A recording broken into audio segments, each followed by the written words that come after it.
Good evening friend, তোমরা সবাই কেমন আছো? আশা করি তোমরা খুব ভালো আছো। আমিও তোমাদের ভালোবাসায় অনেক ভালো আছি। আজ তোমাদের সঙ্গে আমি শেয়ার করব একদম বাড়িতে থাকা কিছু উপকরণ দিয়ে ড্রাই ফ্রুট। তো চলো ভিডিওটা লাস্ট পর্যন্ত দেখতে থাকো আমি কিভাবে ড্রাই ফ্রুটটা বানাই। তো প্রথমে আমি চাল, গম, ছোলা ভালো করে ধুয়ে নিয়ে রোদে শুকিয়ে নিয়েছি। তো যা রোদ ছিল এক রোদেতেই শুকিয়ে গেছে। তারপরে আমি ওইগুলোকে কড়াইতে অল্প অল্প করে ভেজে নেব। প্রথমে গমটা ভেজে নিয়েছি, তারপরে চালটা আস্তে আস্তে ভেজে নিয়েছি। এবার নেব ছোলাটা ভেজে। তো ছোলাটা আস্তে আস্তেই ভাজবো, কারণ ছোলাটা ভাজতে একটু সময় লাগবে, ভেতর পর্যন্ত ভাজা হবে। তো সময় নিয়ে একটু ছোলাটা ভাজবো। দেখো ভেজে নিচ্ছি ছোলাটা, প্রায় গায়ে কালো কালো দাগও এসে গেছে। এবারে ছোলাটা ঠিক ভাজা হয়ে গেছে। এবার আমি নিয়ে একে একে সব গুঁড়িয়ে নেব। দেখো প্রথমে গমটা গুঁড়িয়ে নিয়েছি, তারপরে নেব ছোলাটাও গুঁড়িয়ে নেব।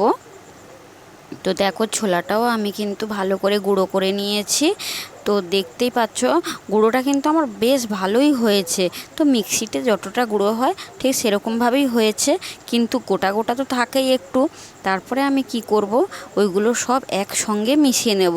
চাল, গম আর ছোলা যেগুলো গুঁড়ো করে রেখেছিলাম সেই তিনটেই একসঙ্গে মিশিয়ে নেব।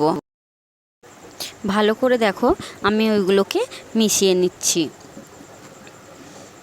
তো যখন আমার পাইল করা হয়ে যাবে তারপরে আমি কি করব, ওইগুলোকে একটা চালনির সাহায্যে ভালো করে চেলে নেব। যেগুলো গোটা গোটা থাকবে সেগুলো তো ওপরে থাকবেই। তো দেখো আমি চালনিতে নিয়ে চেলে নিচ্ছি।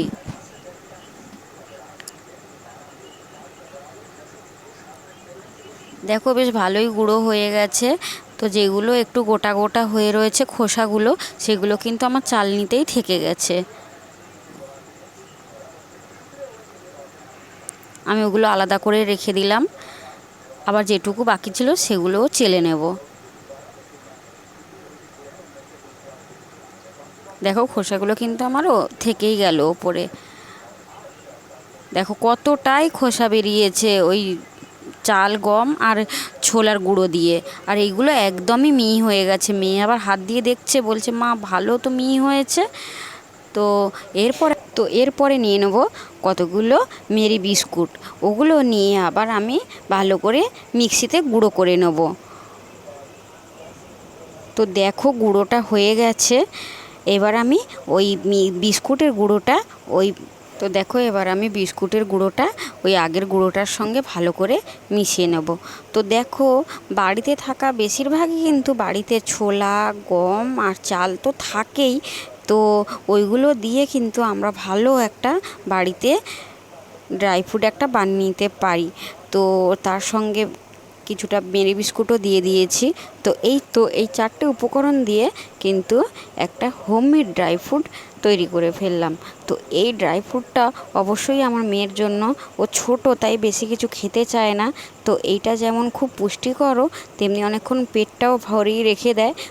চলো আজ ভিডিওটা এখানেই শেষ করি। তো কেমন লাগলো অবশ্যই জানিও। টাটা।